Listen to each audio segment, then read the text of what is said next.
Good evening, everybody.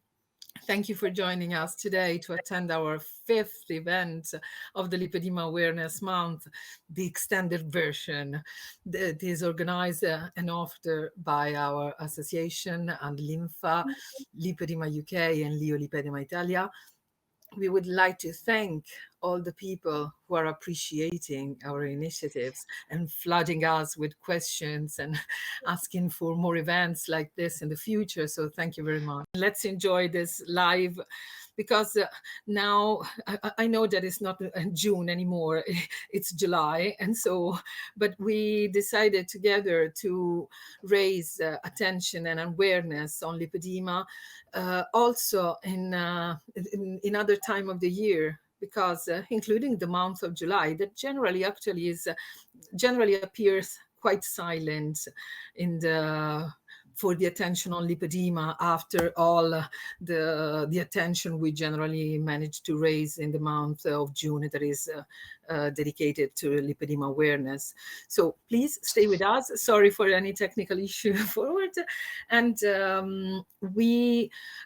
let me just give just 1 second to invite all the representative of Lipedema Association worldwide to join our Facebook advocacy page for people with lipedema. And please send us your statement and pictures, because they are very inspiring for other patients to take good care of themselves. So let's get right into the event. So let me just thank our precious donors who made all of this possible: Human Med, Uso Italia, Vari Sancizeta Medicali, Solidia, and Medi UK. Thank you very much. Let's introduce finally our guest from Hansa Clinic in Germany, which is one of the leading clinics for liposuction and specialized in the treatment of lipedema since maybe 2001, if I'm not wrong. Mm-hmm. So Kate, would you mind? Thank you, Valeria. And as Valeria says, Dr. Meier-Vollrath, or Dr. Ilka, as she's kindly said we can call her tonight, thank you so much for making the time to join us. The work that's done at the Hansa Clinic and the publications that you all have are some of the ones that have been leading the way for many of us in the lipedema community. So I'm certainly very excited to have the opportunity to meet you. As Valeria says, the Hansa Clinic was treating lipedema in 2001, 2002, which is when you joined the Hansa Clinic yourself, working with Professor Schmeller, who many of us know and love.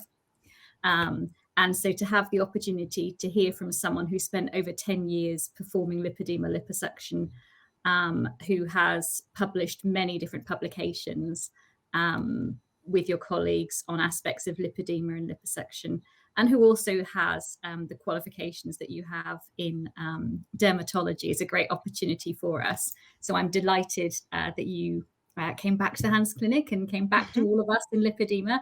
It's definitely our gain. And certainly personally, when I was looking at having liposuction, your paper with Professor Schmeller and some of your early results were some of the first ones I read that gave me a lot of confidence. So I know that you'll do that tonight for so many of the other women who are here.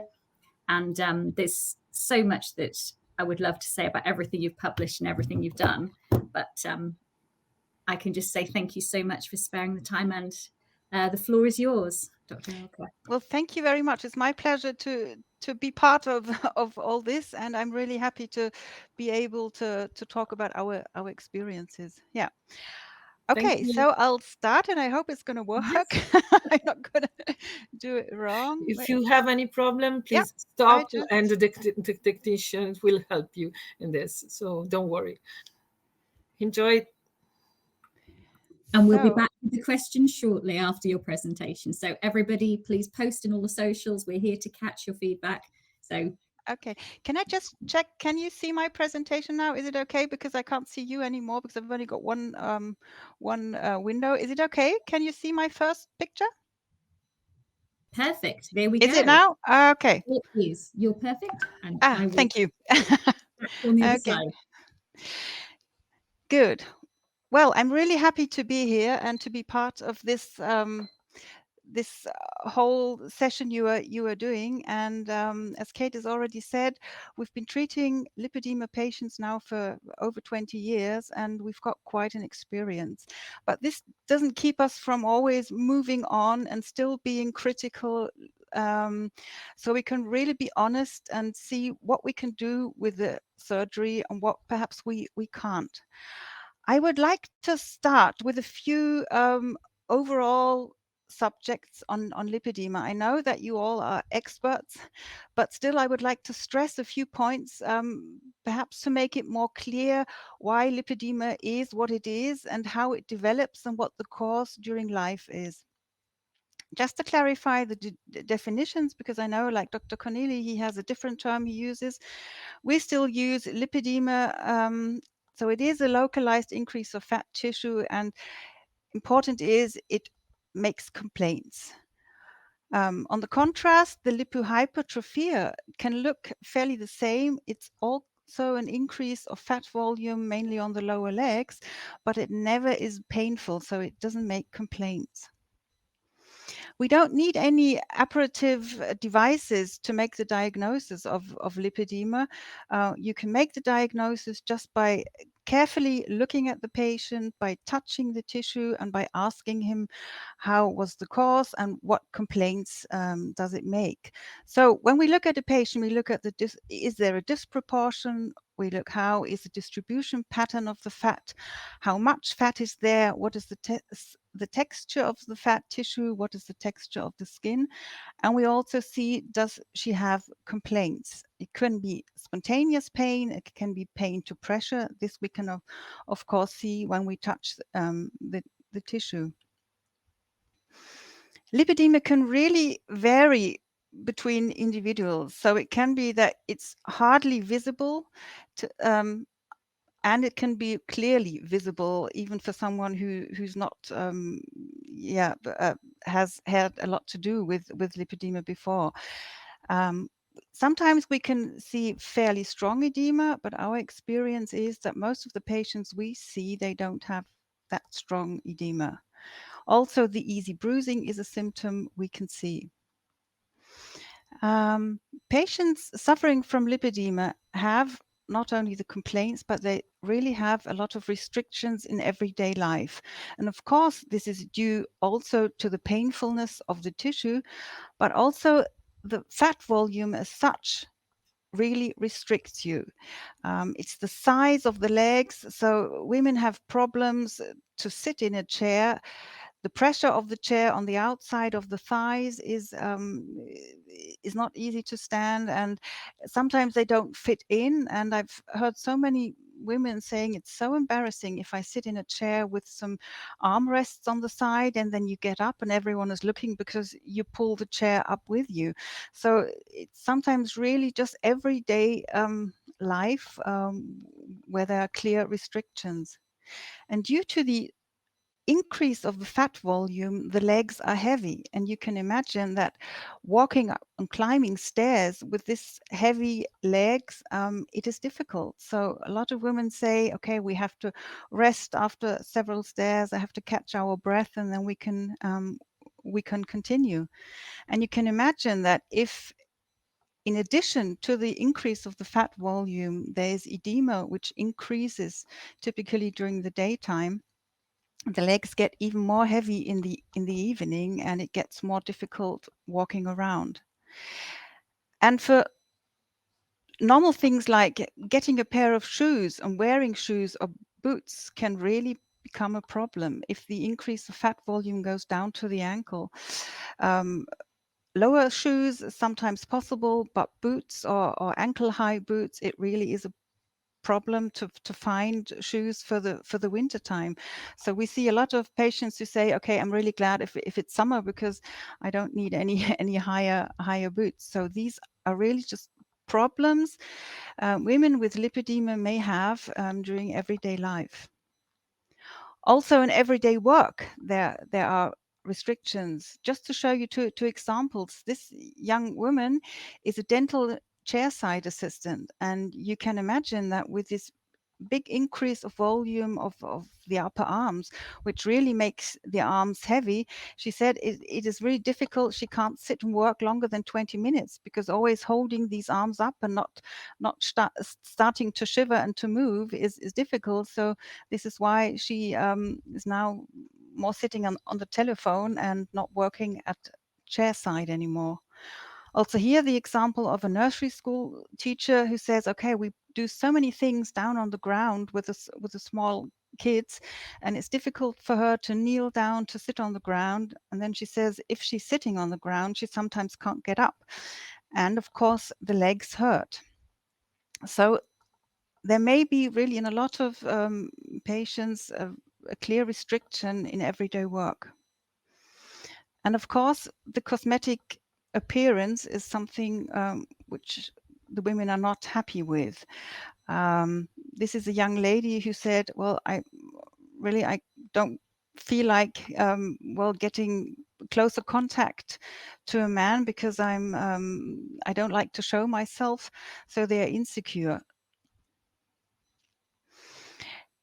We all know that there are different stages from 1 to 3, and the stages, I always say the staging is just, only covers half of the symptoms of lipedema, because it just deals with the fat volume. Is it smooth? Is it soft? Is it uneven? How is the skin surface? But it doesn't say anything about the complaints. So in a stage 1, there is an increase of fat volume. It can be only merely visible to, you can see it. The skin texture is smooth. There are no nodules if you feel the tissue. In stage 2, the fat volume is more increased. The skin is uneven. And if you feel the tissue, you may have like nodules underneath. And of course, in a stage 3, there's even a bigger increase of fat volume. But the amount of fat doesn't go parallel to the amount of complaints. So we really can have women, if I go back to the stage 1 pictures, like this woman or this woman can have more sensitivity to pressure than one of these. Of course, the disease is more visible for people who look from the outside in these stages, but also these patients can have really strong pain, and it doesn't go parallel to the amount of the fat volume. So this staging only covers really, a part of the disease. We know that genetics play a big role in lipedema. So we sometimes or quite often see that there's a family history, like here, mother and 2 daughters. And it is interesting that if mother and daughters are all afflicted, the daughters often have the same proportion of fat and the same body proportion than the mother has. We know that hormones play a crucial role in the development of the symptoms and in the becoming visible of the disease. So people say that before puberty they were slim, and then with puberty the changes started and they gradually increased. So here, this woman at the age of 33 has a clear increase of fat volume and she has complaints. So hormones play a crucial role and are important for the coming out or becoming visible of the disease. And it also can be that later on during lifetime, hormones play a role for changes of the disease. This was a young woman who came to our clinic in 2017. She didn't have any complaints. She just didn't like the look of her legs, thought the volume was too much, and she asked if it would be possible to do something. She didn't decide to have surgery at this time point, but then 3 years later, she came after she gave birth to a child, and she told us that since pregnancy, the fat volume of the legs had clearly increased, and for the first time she had pain in the legs and also in the upper arms. So the changes, the hormonal changes during pregnancy and breastfeeding time led to the becoming visible and to the development of the complaints of lipedema. This is something which can happen or may happen. We also have several patients who say, okay, during pregnancy, there were no changes, but it is, of course, a possibility. And also, we women all will, at a certain age, get into menopause, and this is a time where a lot changes in our body. The hormonal changes, that means the lesser production of estrogen and progesterone, leads as such already to an increased fluid accumulation in the tissue. And also our metabolism decelerates. So that means that less calories are sufficient to gain more weight. So nearly all women increase weight during menopause. So the general body weight can increase, but also the fat volumes of the lipedema may increase, and also the complaints. And this woman said, yes, she already had for a longer time lipedema complaints, but with the menopause and with the increase of the general weight, also the fat volume of the legs increased, and also the painfulness. So this are normal changes of us women during lifetime, and especially these hormonal changes have an impact on lipedema. This is a typical, well, onset or cause of lipedema. A young patient, age 17, came in with her mother to us. She didn't have any complaints. She had no swelling. Then 2 years later, she had already developed a bit of a pain due to pressure. And you can see that there was already a slight increase of the fat volume. And 4 years later, at the age of 23, the fat volume was a bit more. The pain to pressure had increased, and there was a slight swelling. So this is quite a typical, well, cause and onset, that it slowly starts and then it gets a bit more. In some patients, it just stays this way, and it doesn't get any worse. But normal is that due to the normal changes of our bodies during getting older, of course, there are always slight changes. It is physiological that we women gain weight about 3 to 4 kilos every 7 to 10 years. So there is, of course, a changing and a getting more of total volume during lifetime. In the last years, there's been a big discussion. Is there a real progression of in lipedema? Of course, some people just, well, it gets a bit more during lifetime, parallel to the increase of the body weight. But in some patients, there is a clear progression. And progression means a really increase of fat volume and an increase of complaints.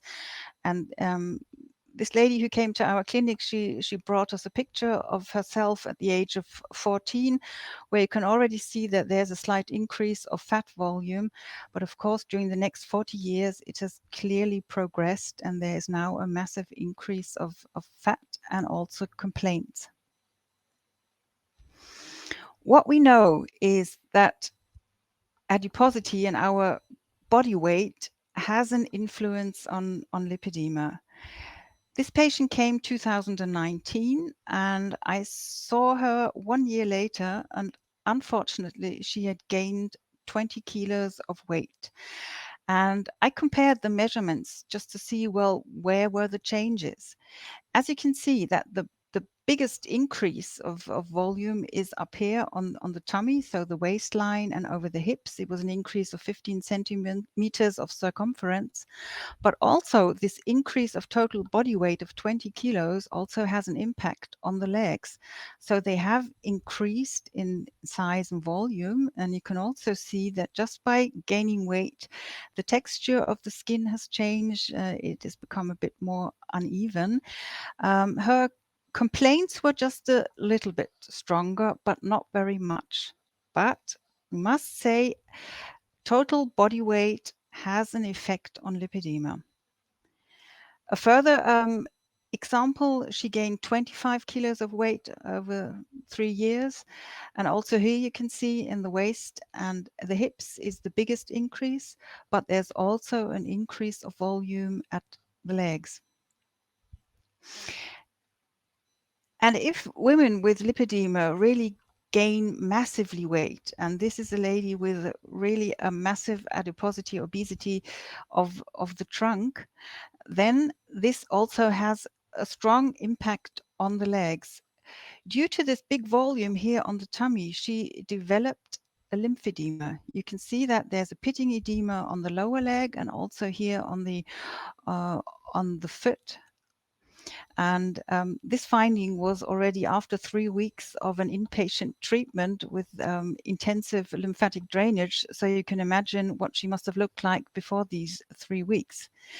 So she has, in addition to her lipedema, which she had since her first pregnancy, she has an adiposity lymphedema. So additional obesity has a negative impact on the legs, and the swelling can become much stronger. So what can we offer the patients who suffer from lipedema? I think what every person has heard before is, well, just lose weight. And this is the big question mark. Does weight loss have an impact on lipedema, on the fat volume, and can you change the complaints just by losing weight? In a case like this, a woman 31 years old with a lipedema on the of the legs, who has a massive morbid obesity on the trunk, of course, she has to lose weight. She has to find a way with diets and changing her living and eating habits. And if all this doesn't work, then sometimes bariatric surgery can really be an option for a patient like this. But here it is really important. She has to lose weight. And we unfortunately couldn't offer her any surgical therapy for the legs because it is not possible if there's such a huge obesity on the trunk. But what changes if patients with lipedema lose weight? This patient managed to lose 8 kilos of general body weight, and this you could see on the measurements. So as expected, she lost more on the upper part of her body, so around the waist and the hips. She lost 6 to 8 centimeters, but also the weight loss had an effect on the legs. So there was a clear reduction of the volume. She self said, yes, the legs are a bit lighter. She noticed it when walking around. It was easier, but still the tenderness of the tissue and the pain due to pressure still remained the same. Okay, you can say perhaps 8 kilos weight loss is not enough to change the complaints completely. So here an example of a lady who managed to lose 32 kilos. And here again, you can see the biggest loss of circumference was on the tummy and the hips, but also there was a reduction on the volumes of the legs. And as you can see, the legs are slimmer, and also the swelling, which you can here see the impression of the socks, was also a bit less. And she said, yes, it's much easier. I can walk better. The legs are lighter, but also she still had a pain due to pressure. This, I must honestly say, is not in all patients the case. We have some who manage to lose weight and they say, yes, also the sensitivity to pressure is less, but we have not seen one patient who was able to lose or to get rid of the complaints completely just by losing weight. It is, of course, it gives a relief and it makes the legs it reduces the legs in size and it can reduce the heaviness, but it doesn't have this strong impact on reduction in terms of reduction of pain. Just to show you some numbers of here in Germany, in Germany, half of the women are overweight, and 24% of the women are massively overweight. That means obese, adipose. But in lipedema in Germany, lipedema patients over 50% are adipose. So it is really an issue in lipedema patients. There is a higher percentage of overweight or adipose patients than in the total population. Why this is the case? No one, I think, can really tell. You can just speculate on why.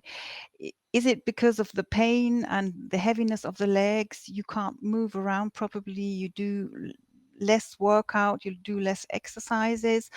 And of course, it is frustrating if you do lose some weight and it doesn't show on the legs. It just shows on the upper part, and you get slimmer in the face and you lose your volume on the breast. It really doesn't make you any more happy. Or is there perhaps also some genetical predisposition, or is it everything together? So this is just speculation, but fact is there is an additional adipose problem in the lipedema patients. So over 50%, and this is clearly double amount of as in the normal population, have an additional adiposity. So it is, for these overweight and adipose patients, it is really necessary to find a way to deal with this overweight. And there is not, a lot of patients always ask, well, is there any optimal diet for me as a lipedema patient? No, I can just report on what some patients told me what helped, like Weight Watcher, part-time fasting, or reduction of carbohydrates. I also have a very few patients who underwent a ketogenic diet. This, I think, is really critical because this is such an unnormal nutrition. I think it can't be good to do this on a long term, but these 3 patients who did it, they said they felt better doing it and they lost some weight. But what really is important, because it is a big problem in for lipedema patients, it has to be something which is feasible really in everyday life, and it's generally required long term. So it is something you really have to face, and you have to find a way to to work against it. And it's always better to slowly reduce your weight than any crash diet where it goes down, because usually you can't keep it then and the weight will increase again. And often it is really necessary to get a professional support because just by yourself, it's sometimes a problem to find the right way. And what should be avoided is a yo-yo effect. That means gaining weight, losing weight, gaining weight again, and losing again. Because a study, and this is really interesting, showed that if women gain weight, lose weight, gain weight, lose weight again, it showed that the weight regain led to a higher regain in adipose tissue of the extremities in comparison to the trunk. So if you imagine a lipedema patient gaining weight, losing weight, gaining weight again, and doing this several times, she will always put a little, or there will come an extra amount of fat will be put on the legs again. So this is an effect we really don't want. So this yo-yo effect should be avoided. And I always give my patients a recommendation, well, perhaps try not to lose too much weight, try to reduce it to a certain level, and which you can then keep stable, because it's not worth going down too low and then not being able to hold it, and then you increase again. So rather, well, not so low, but then try to keep it stable over the lifetime. But it's something these people have to face for the rest of their life. They have to cope with. First line therapy for lipedema is, of course, the conservative therapy.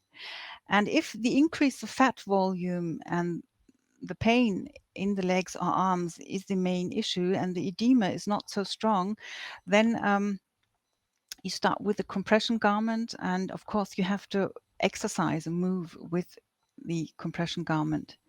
If the edema is stronger, then it is the recommendation to first undergo a decongestive therapy and wear the compression.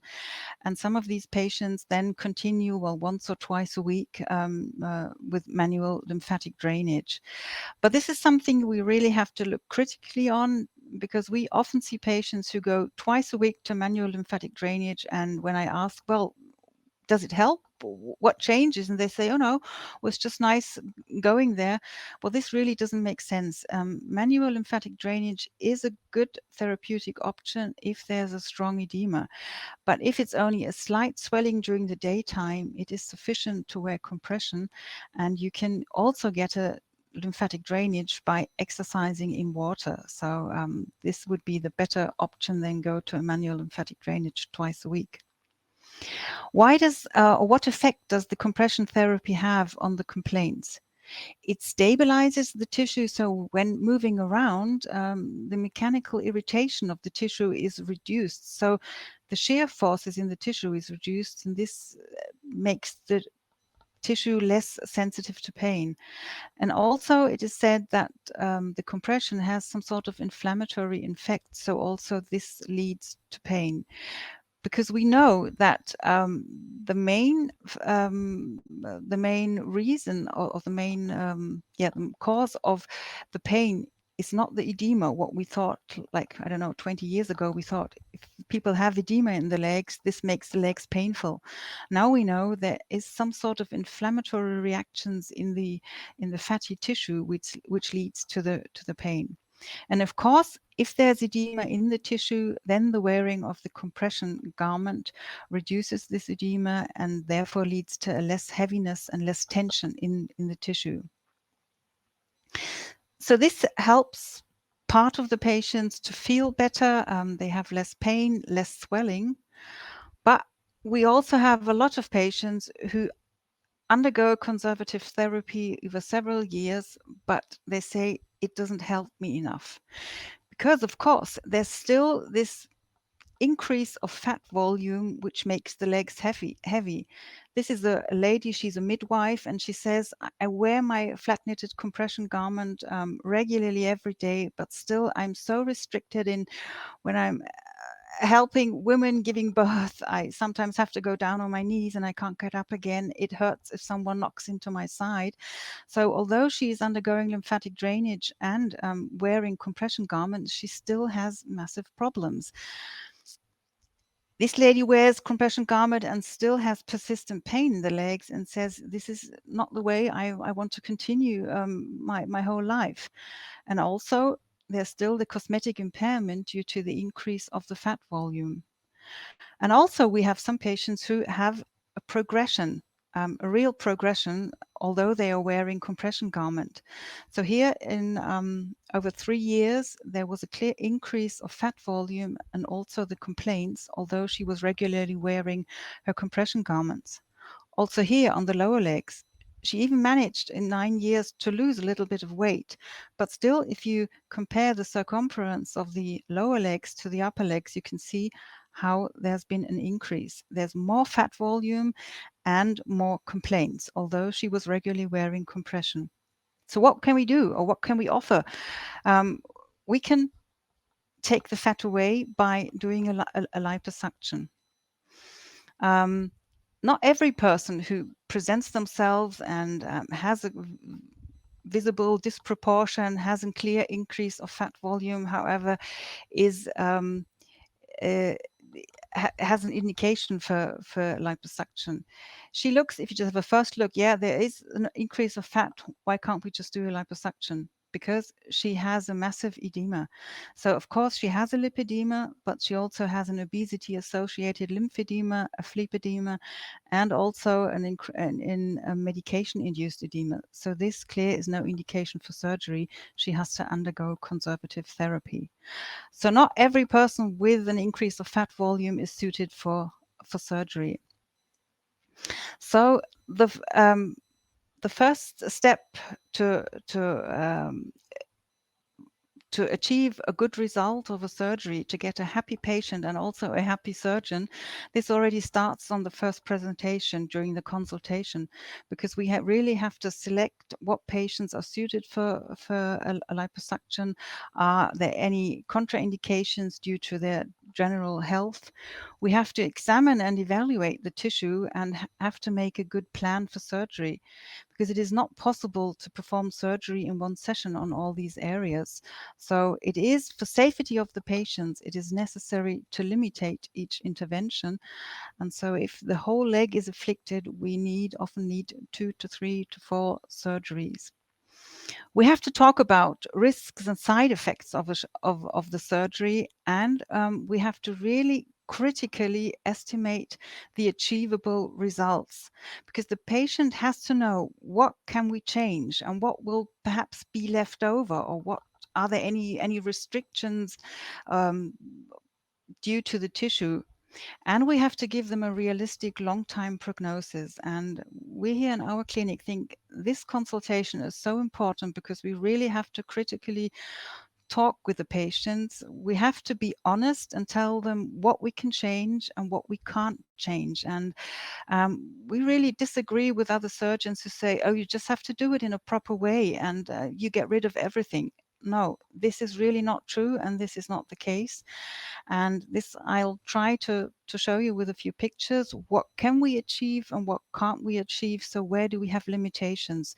Because this is really important for the patient to make the decision: is the surgery what I want, and will the surgery make me happy and lead me to less complaints?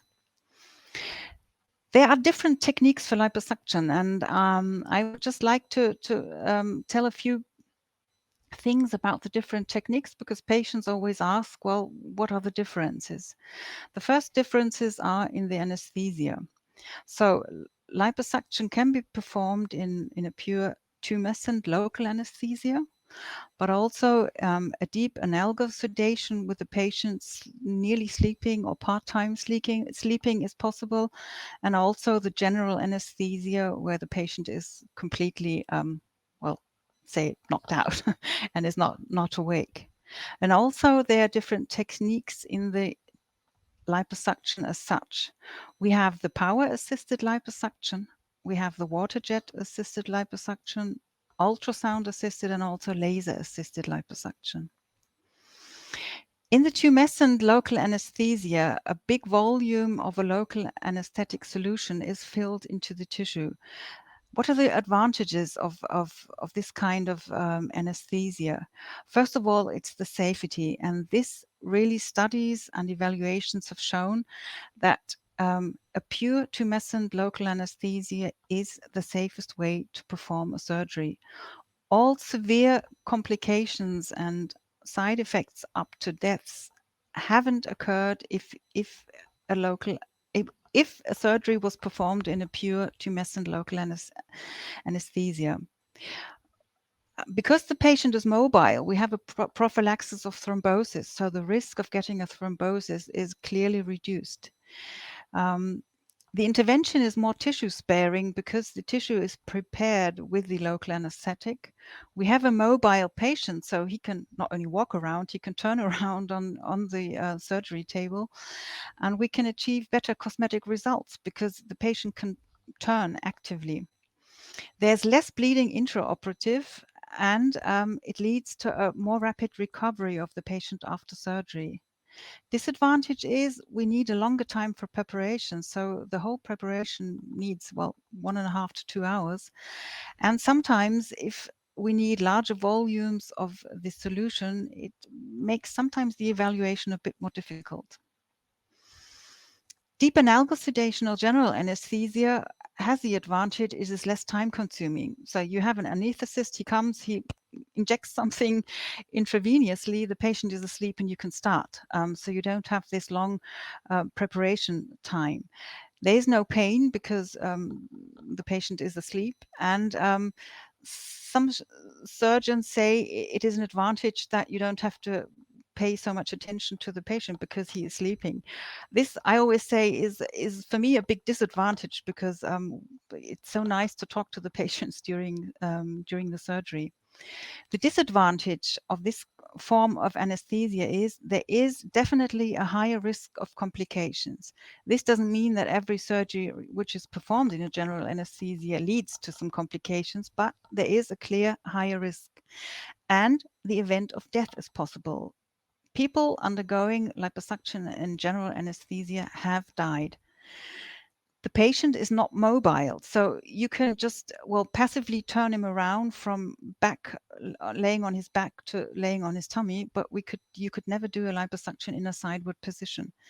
It is less tissue sparing because the tissue is not filled up with this big amount of local anesthetic.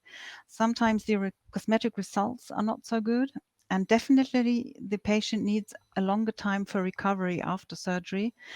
And if you have to perform several interventions, then it's several anesthesias over a shorter time period, and this, of course, is a stress for the body. The techniques. The power-assisted liposuction is that the cannula vibrates 4,000 times per minute. And this has the advantage that due to this vibration, it is more tissue sparing, because you have to imagine the cannula wobbles very quickly through the tissue. So it is more loosened, and it is less painful. And we as a surgeon have to put less pressure onto the cannula. So firmer areas are easier to sculpt, and it leads really to a quicker recovery of the patient after surgery. The only disadvantage I really found in literature is that it strains the surgeon's hands. And yes, we also feel it sometimes, that the vibration goes onto the hand a little bit and strains it. Another form is the water jet assisted liposuction. It has the advantage that you only need a shorter preparation time. Also here, before you start doing the liposuction, a smaller amount of tumescent solution is injected, but this goes much quicker. And it is tissue sparing because during the liposuction in parallel, a fluid is injected into the tissue. So it's like a hydrodissection. The tissue is loosened, so it's also tissue sparing. But the disadvantage is it is definitely more painful. So you need a deep analgosedation or often even a general anesthesia. And because the contact time of the adrenaline which you put into the tissue is shorter, there is stronger bleeding intraoperatively, and this leads to more and longer lasting hematoma. The ultrasound assisted liposuction really doesn't have a big advantage. It is said that maybe it dissolves the fat a bit more easier, but it has the big disadvantage that it leads often to longer lasting pain after surgery because it has an irritating effect on the nerve surrounding cells. And it has led to burning or necrosis of the skin. And there are no studies regarding lipedema. So this is not a technique which is really recommended in lipedema. And also the laser-assisted liposuction. There are, due to the laser, thermal effects in the tissue. So this thermal effects leads sometimes to a better tissue retraction. So this may be an advantage for softer tissue, but the disadvantage is there are burning sensations. The patients have prolonged pain. And you definitely have to say that the thermal effect on lymph vessels is not known, and you can't really predict, does the heat in the tissue has perhaps a negative effect on the lymph vessels. So this is a big question mark. We in our clinic perform the liposuction in pure tumescent local anesthesia, and we use the power-assisted liposuction.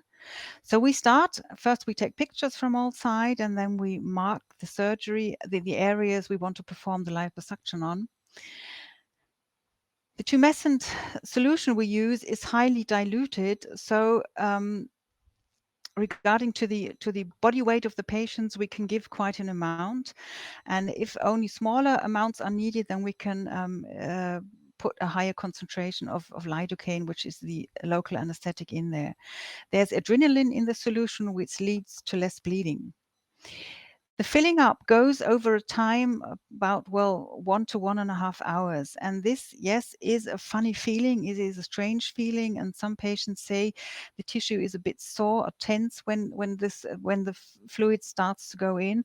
So of course, although it is a local anesthetic, we can give, of course, something for relaxation, which makes it easier for some patients.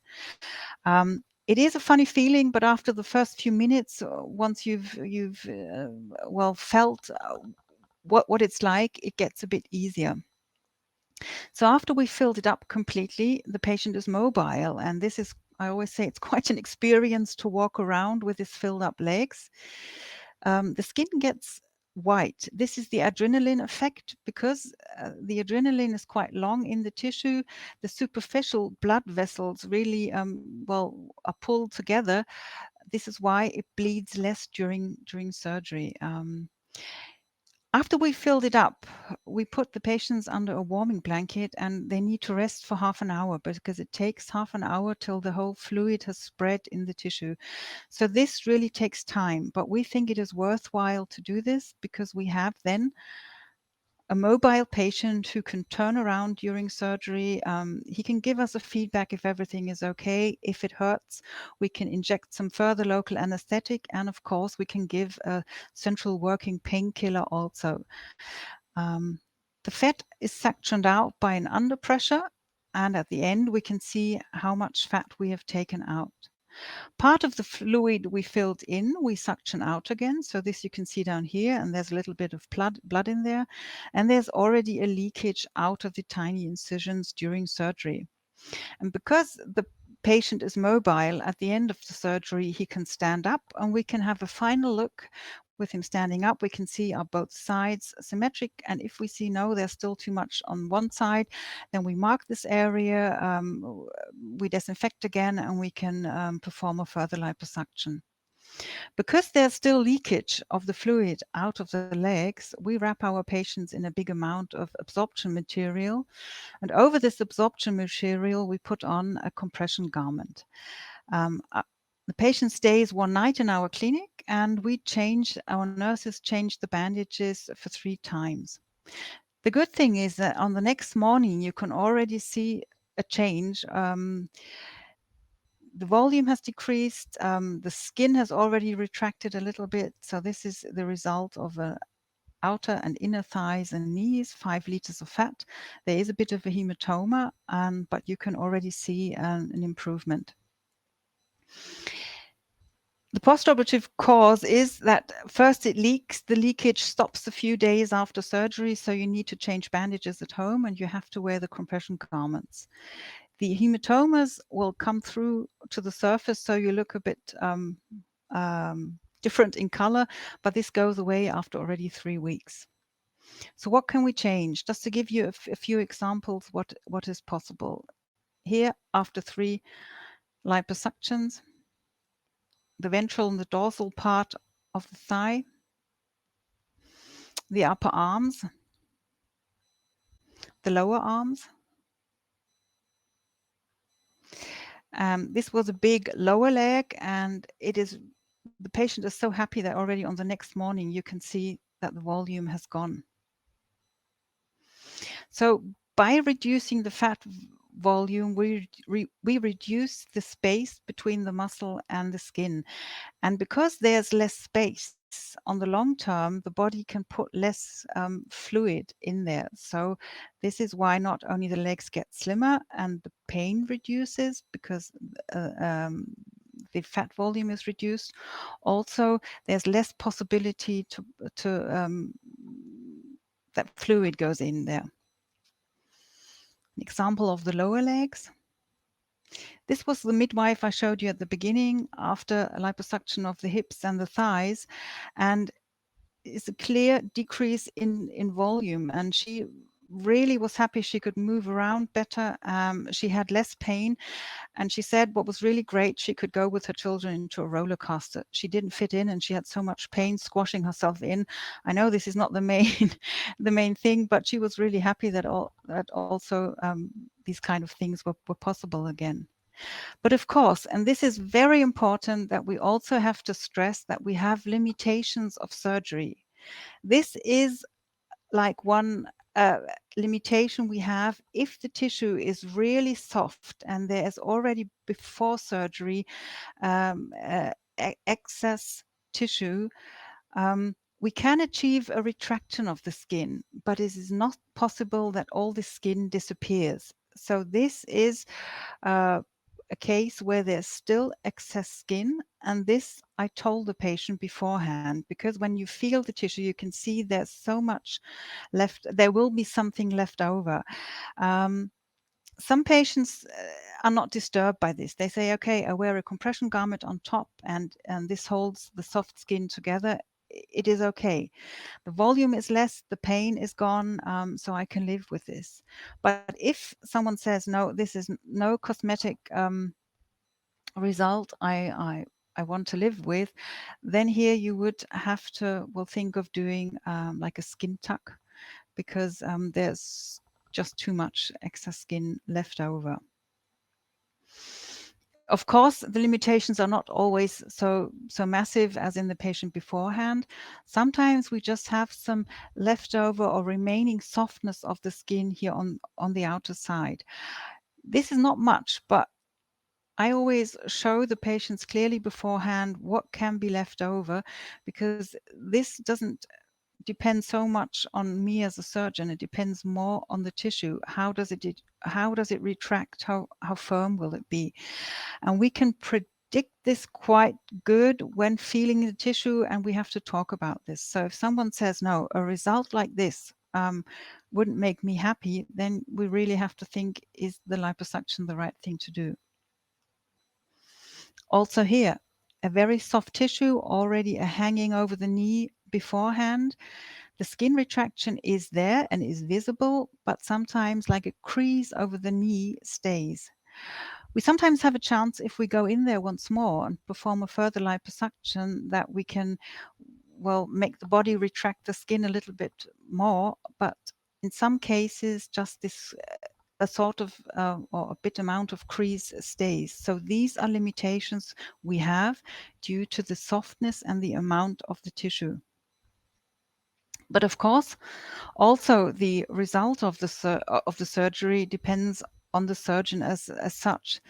And unfortunately, we sometimes see really not nice results where there's been excessive liposuction to superficial liposuction, an unevenness of the skin.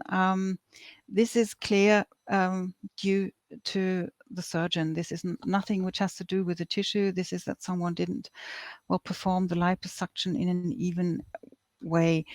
And also this young lady was 23 and she had liposuction of the bottom, and the surgeon just took nearly everything away, leading to a necrosis of the skin.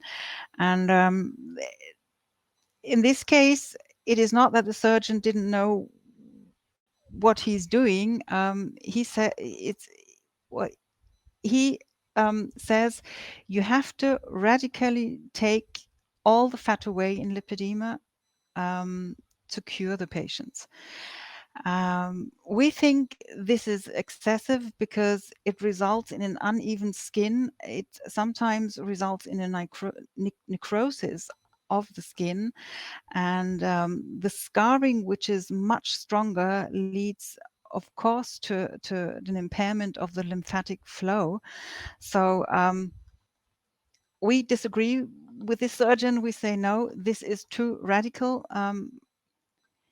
This is a further patient where very radically the fat was taken away, and I saw her 6 weeks after her surgery, and the skin was just sticking to the muscle. I couldn't move it at all. It was solid on the inner side. She couldn't really bend her knees.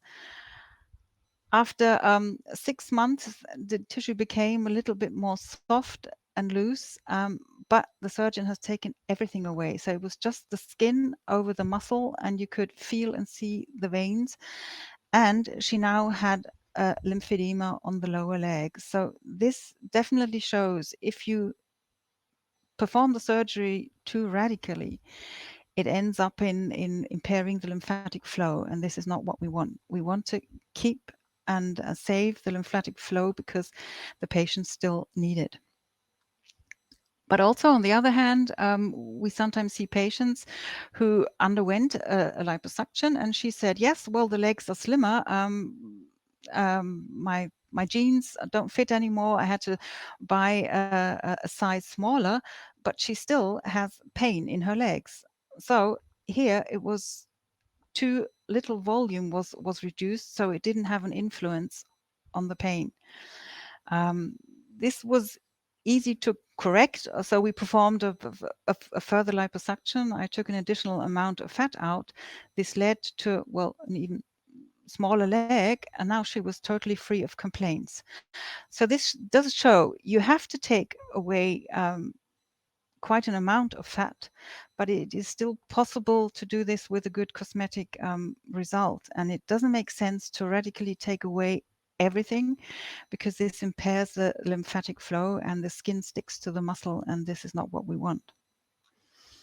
We were really curious to see, well, what changes due to surgery? Is this effect long-lasting, and does it really reduce the complaints? So this is why we in the clinic did a study. We asked patients 4 years, 8 years, and then 12 years after surgery, how their complaints had changed.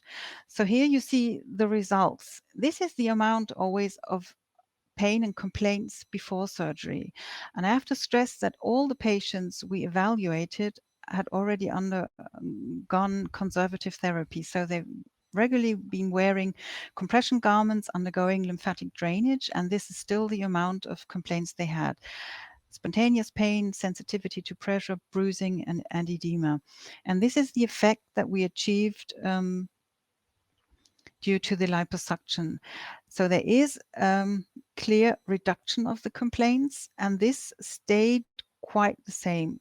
In some complaints, there was a slight increase between 4 and 8 years, but then it remained stable till after 12 years.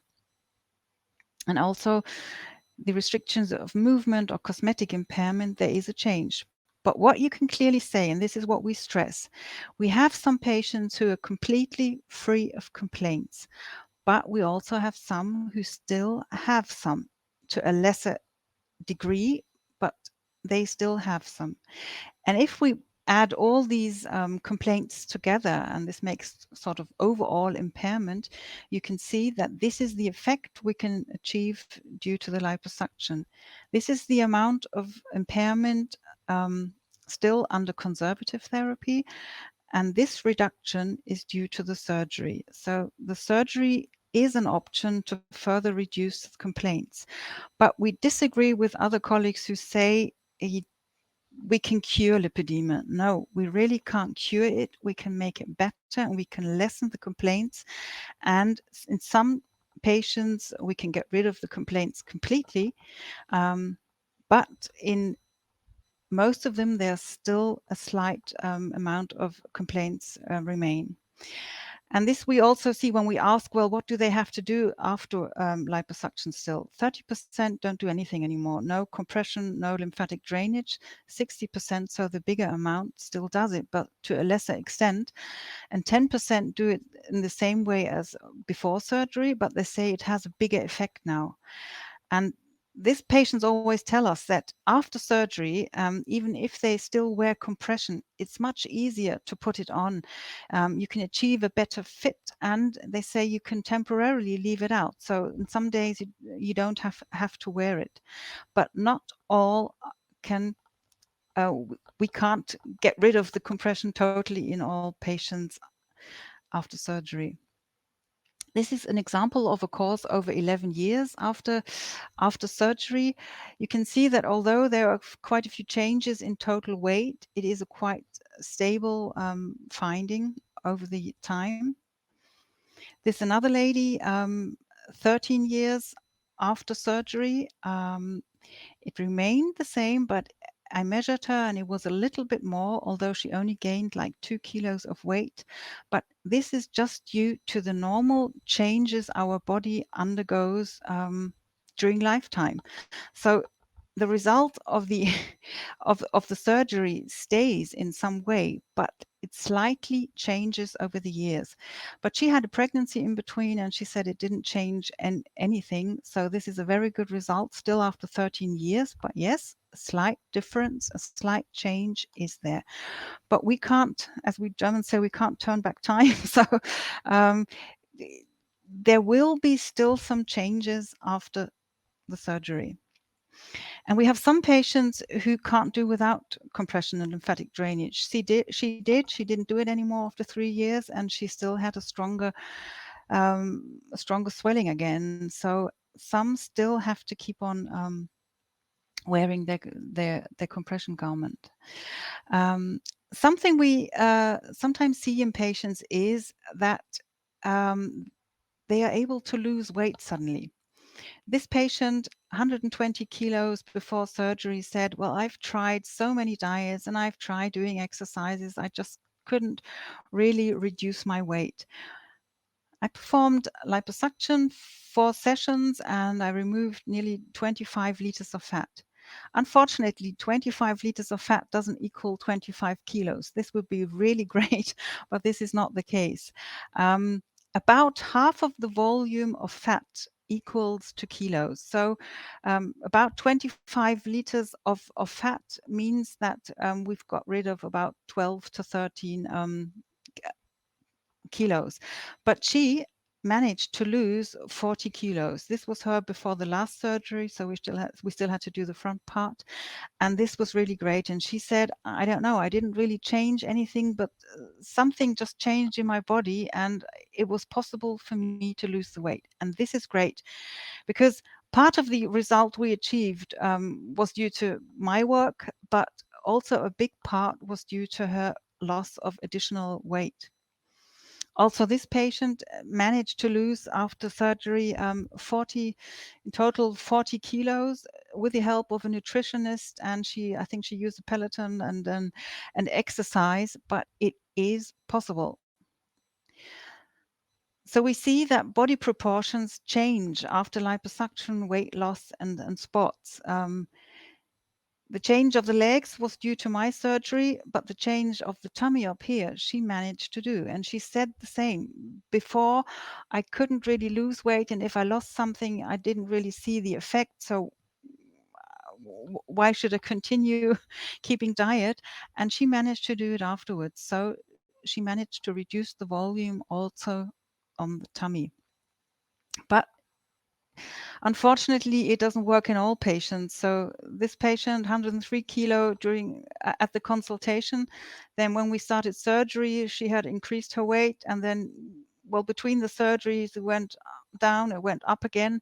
And at the end, she, well, still had 3 kilos more than during consultation, but she had lost a little bit since the first surgery. She was still totally free of complaints and she didn't need any compression, but she didn't really manage to lose weight. And if you have a critical look up here, she did increase. So it doesn't really work in all patients that they manage to lose weight then due to well, during or after liposuction. But the body proportions change, and this woman said, well, now after surgery my belly is much more visible, but if you measure it, she has also lost some weight here and some circumference, but because the legs are now much slimmer, the tummy looks a bit different.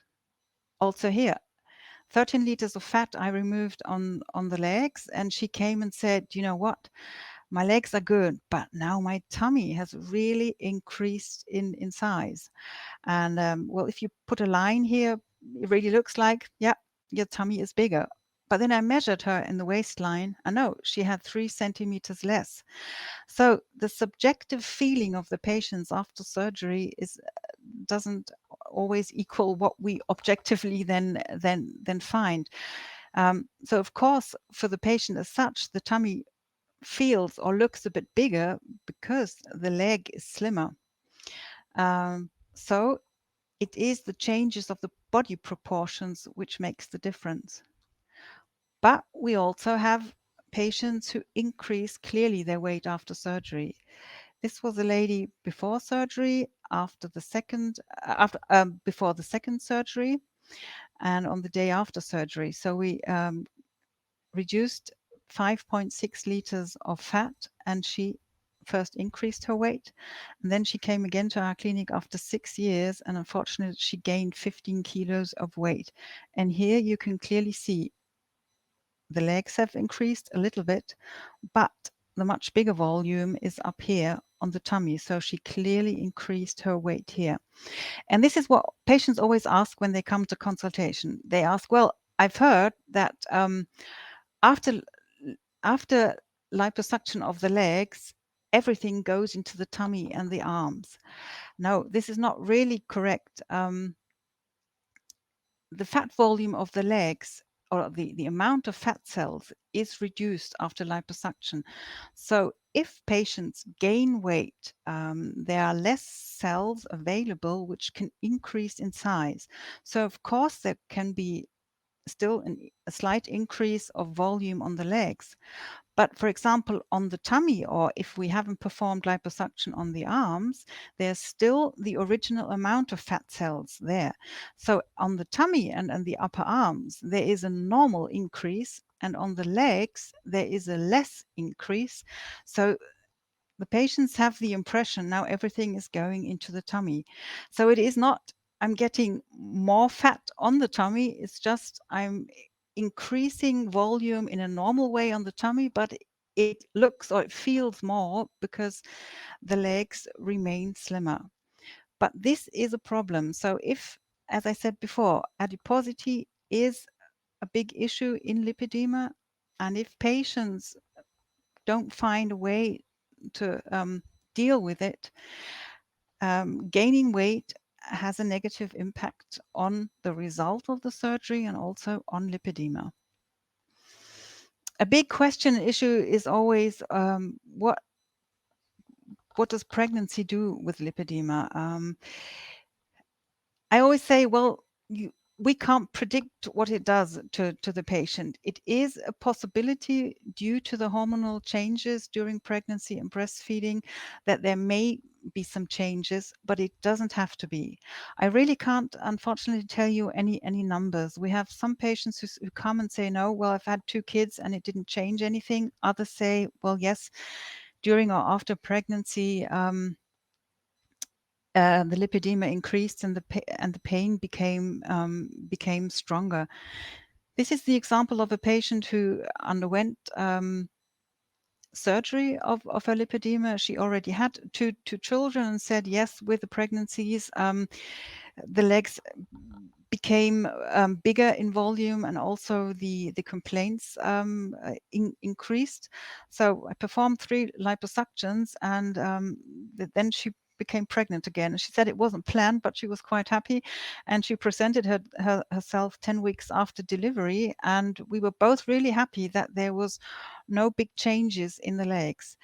But I can't tell, was this no changes in the legs due to our surgery, or perhaps would in this 3rd pregnancy it wouldn't have made it a change anyway. We can't tell, because we always perform liposuction on both legs. So I always have to smile, but it would be interesting just to perform a surgery on one leg and then, well, let the patient become pregnant and see what is the difference. Now, this is unethical. Nobody's going to do this, but this would really help us to say, okay, was this effect due to the surgery, or was it just that in the 3rd surgery it wouldn't have come to a change? So if patients ask me, well, I'm unsure, should I become pregnant? I always say, lipedema is nothing which should keep you from getting pregnant if you want to have children, but you just have to keep an eye on the legs and be alert. And I would wear compression garments regularly. It doesn't have to be that lipedema changes. And what the patient herself can do is try not to gain too much weight, because the problem we often see is that if a patient gains like 20 to 30 kilos during and after pregnancy, this of course has an impact. And I think this increase of weight has a stronger impact perhaps than the changes of the hormonal changes.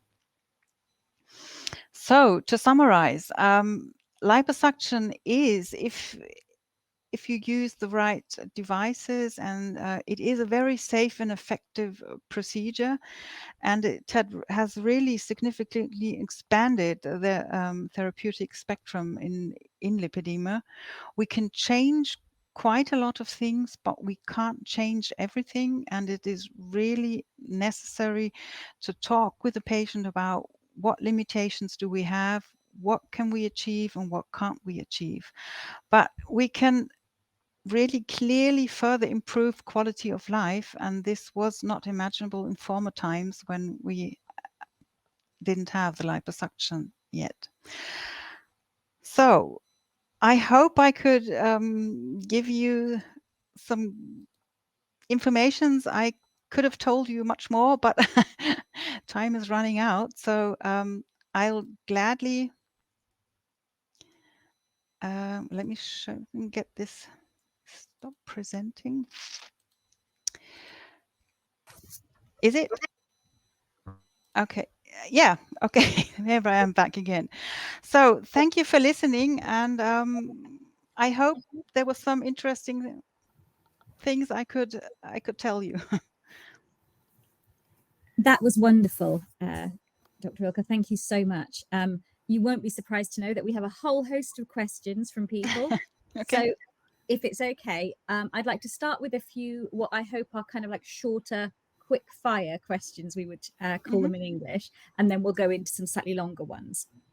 So starting with those, do you have a weight limit in your clinic? And do you only operate on stage 1 and stage 2 patients? Well, we mainly have stage 1 and stage 2. We sometimes have a beginning stage 3, but if in stage 3, often the amounts of fat and skin are so big that we get problems in taking care of the patients. So we really have to limitate it. Yes, so we mainly have stage 1 and stage 2. Yeah. That's perfect. And with the weight, you can't say we can't perform surgery over 120 kilos. It depends on the size of the patient. It depends on the distribution of the fat. So this is really an individual question. Okay. Do you have a hard weight limit in terms of like the equipment that you use at the table in your clinic? No. I've performed surgery on a 185 tall lady. She was 140 kilos, but she was so well proportioned that it was possible. But of course, if someone with 160 weighs 120 and he has all the volume on the tummy, this is not possible. So it is, you can't say not possible over 100. No, it depends on the the distribution and the proportion. Perfect. Is age the same? Do you have an age limit, or do you focus more on things like their overall health? Yeah, it's more the overall health, and of course, how mobile is the patient. I think we've had our oldest one was 72, 73, something like this. But of course, the older you get, the more general problems are, like heart problems, and then you have to be critical. Is it possible to perform a surgery still or not? Perfect. So you talked about treating some patients who maybe were stage 3 who had larger volumes. You don't use things like Renuvian, J-plasma, or other lasers that some doctors use for skin retraction. Do you number one, can I just check that's the case? You don't do any additional? No, we don't. We just have the power assisted, the vibrating cannulas, because we think that you can achieve quite a good skin retraction. Of course, as I showed you, we have limitations, but I think in this one case with this really soft and excess tissue, I think also with a laser, this wouldn't have improved anything. So there are some cases where you just have to think about the skin tuck. But you have to decide, this is always very critical, because skin tuck means you cut, and you cut diagonal over the lymph vessels. Perfect, thank you. Valeria, I'll hand over to you for the next question. Yes, I have actually a more general question. It's about classification in lipedema, because we all get to know about classification criteria from you in person, actually. So what do you think about revision of these criteria, including pain and mobility issues? I mean, staging and other issues concerning this specific. Well, as I said, the staging just takes in account part of the complaints. It's just the fat volume, and it's just the consistency of the fat volume. It doesn't say anything about pain. So if you really want to assess everything, then a really good staging would have to include also the complaints, the amount of edema and the pain. But this, of course, is going to be really difficult to put this all into one classification. And well, regarding the name of the disease, lipedema, yes, I can understand that other colleagues think, is it the right name? We say it too, because the edema is not the central point. I mean, the fat and the pain, this is what makes a lipedema a lipedema, and the edema as such is not the strongest. So I can understand that Dr. Corneli, for example, says, okay, he calls it a lipohypertrophia dolorosa because it includes the pain. But yeah, I think it's good that we talk about this and we perhaps think about alternatives, but it's just a name. So I don't know if it's worthwhile doing so much effort in discussing what is the right name for something. Is it not better to find a good way to treat it? But yes, this is the limitation of the name of the staging. Thank you. Thanks, Valeria. We had a person saying, would you have any concerns about operating on somebody who had fibromyalgia? This is difficult. I've had some patients who were diagnosed with both of them, but it is really difficult because fibromyalgia has also the sensitive pressure points in the same areas as the lipedema has. So it's difficult to predict, okay, what would a surgery change? Are the complaints in the legs more due to lipedema, or is it more the fibromyalgia? And also, it is always a question, what will a surgery, an irritation of tissue perhaps do with a fibromyalgia? I had one patient I performed surgery on who had the diagnosis of a fibromyalgia, and I was not really convinced it was one. And she had an improvement. But others, which had really a clear fibromyalgia, also with pain on the trunk, I haven't performed a surgery on. So this is really the question. This would be a thing you individually would have to see. It was the same if someone has itching on the head and you have lice and you have flea, you never can tell, okay, what makes more the itching. And so it's the same with the fibromyalgia and the lipedema. Yes. So there's a number of different conditions that people can have that you would probably discuss beforehand. Something else we were asked about was, what if the person has a large birthmark, for example, on their leg, or perhaps other vascular issues? Well, if they are just superficial in the like a port wine stain, the German for that has just escaped. Yeah, I know. Well, if it's just a port wine stain or something superficial, it doesn't change anything of the procedure. But sometimes these marks can be associated with findings in the veins. Then of course we would have to check the veins first to see, will there be any surprise when we start doing the liposuction. But if it's just a superficial thing, then it doesn't have an impact on surgery. No. Thank you. Valeria? Yes, I have an interesting question. A lot of people complain about an increase of the tummy after treating legs and arms and without having bad nutritional habits or even on continuous keto diet. Can you explain this phenomenon? Yeah, well, this is what I tried to explain a little bit. On the tummy is still the original amount of fat cells, so they will still react to what you're eating and how your living habits are. And it is known that over 50% of the lipedema patients have an overweight problem. And just by doing the liposuction, we don't solve this problem. So on the area here, the tummy is the area which we can influence more by calories. So this will still change if they don't find a way to deal with this.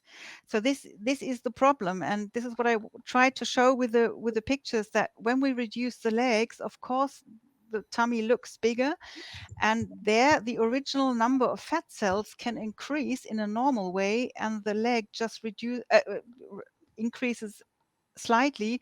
So we have this change, and I've seen no one with a bigger tummy afterwards who didn't gain weight. So it's always usually a factor of gaining weight, and of course it is visible then in the tummy. Okay, thank you. Another two-part question. What particular additional precautions or advice do you give to patients coming internationally for surgery? And if I can put the second part there as well, how many months after surgery do you think people have their final results? Because they will go home, they'll have some more swelling. How do they know when they are finished? Well, the first finish is already after 8 weeks. Yeah. Then it's quite healed and quite good, but still there are smaller changes. So really, if you want to evaluate also the still remaining swelling tendency, you would have to wait for half a year. So after, like for example, surgery of the lower legs, which have a stronger swelling tendency after surgery, we wait for at least half a year, and then it's usually the end of the changes, so you could evaluate how much is still left over. But the biggest changes are during the first 6 to 8 weeks. And if someone comes internationally, I mean, we offer that they send us like questionnaires completed and photos so we can have a look, and we can already discuss several things beforehand. But if they come to surgery and they have a long distance flight, I mean, not to England, this is just an hour, this is okay, but like from further on, then they have to stay here or in Europe or in Germany for a week till they should go on a long distance flight because of the thrombosis risk. Perfect. And do you recommend they have MLD during that period while they're still? Well, if we offer that we could organize something. It helps surely, because the swelling starts after day 6 to 7, and then it's quite good if you have it. Perfect. Valeria, back to you. Thank you. Yes, I have a final question about do you have any personal tips or advice to add to the ones you asked for pregnant women, in addition to what you said? No, not really. It's just keep an eye on your body and on your legs. Wear the compression garment. Even if you don't wear it regularly beforehand, I would do so. But pregnancy as such can make more swelling or lesser swelling, so you never know. And like exercising in water, doing aqua gymnastics is also possible when you're pregnant. So this is really a good thing to do during pregnancy. And a big issue is try not to gain too much weight, because this is what I think is the biggest problem. If someone gains like 20, 30 kilos and can't get rid of it later on, this of course also has an influence on the legs. So this would be good if you find a way. But as I said, if there's some genetical risk for overweight, it is really difficult, and it is a fight, a long life fight. We had an extra question on pregnancy. Do you think that giving birth by a cesarean section as opposed to a normal vaginal birth makes any difference to people's lipedema progression? I really don't think so. Of course, a cesarean section is you make a cut and you also cut like lymph vessels. But if this has a really effect on the swelling, let me think. No, the patients I see after a cesarean section, they don't have more swelling on the legs. So no, I don't think it has an effect. No. That's perfect, thank you, because the hormonal changes in pregnancy are such big questions for many of our members. And speaking as an aqua exercise fan, thank you so much for plugging that really good messaging. No, this is so important because it's something you do actively, and we have so many patients who say, well, I go to lymphatic drainage. Sure, it's nice to lay down and let someone else do it, but your active movement is much better. Yeah, you're very welcome to come to one of our next conferences and join us. We do aqua exercise. That's something that's very important to us. We could ask you questions, I think, until the sun goes down and we go on all night. Yes. I think we've covered most of the key topics and questions that we had from people, and it's been really wonderful to hear your realistic advice and your honest assessment for people, because I think it really helps people to be able to take away some of that thinking they can do if they're considering having liposuction, to think about how will it affect me? How can I do the best preparation for myself? And how do I come to a realistic mindset about what my outcomes would be? So I think we've had a really great discussion there, and we really appreciate it. We are doing other webinars, aren't we, Valeria? Because we just can't stop ourselves. Did you want to just run through what we've got coming up? Yes, and next week on the 12th, we have another webinar with Dr. Burgos de la Obra speaking about intermediate and advanced stage lipedema surgery. So we can speak again about surgery. Today we had the point of view of early stage lipedema surgery, and then we will discuss about advanced and intermediate stage. Then we have the very last event of our super extended long lipedema month on the 20th of July, in which we were going to present the manifesto of lipedema with the help of other lipedema association, and we will have Dr. Michelini speaking about our future plans. So thank you ever so much, Dr. Meier-Vollrath, and I hope everybody who's joined us tonight feels more confident going forward about what their surgical options and path could be. So thank you very much from all of us. I say thank you. It was my pleasure being part of this, and I really gladly did it. So thank you. Excellent. Well, I look forward to seeing you in a swimming pool working out with all of us. I will participate. Yeah. I've been to the swimming pool in Lubeck. It's freezing. Come to Italy, do those stuff, because it's so hot in there. Warmer, yeah. Thank you very much, Doctor. It was super interesting and very important for our first stage lipedema patients who badly need information about surgery and lipedema management. So thank you very much for staying with us. Yeah, I say thank you for having me. It was my pleasure. Perfect. We'll see you again soon. Okay. So to the next webinar. Bye-bye, everyone. Bye. Bye, everybody.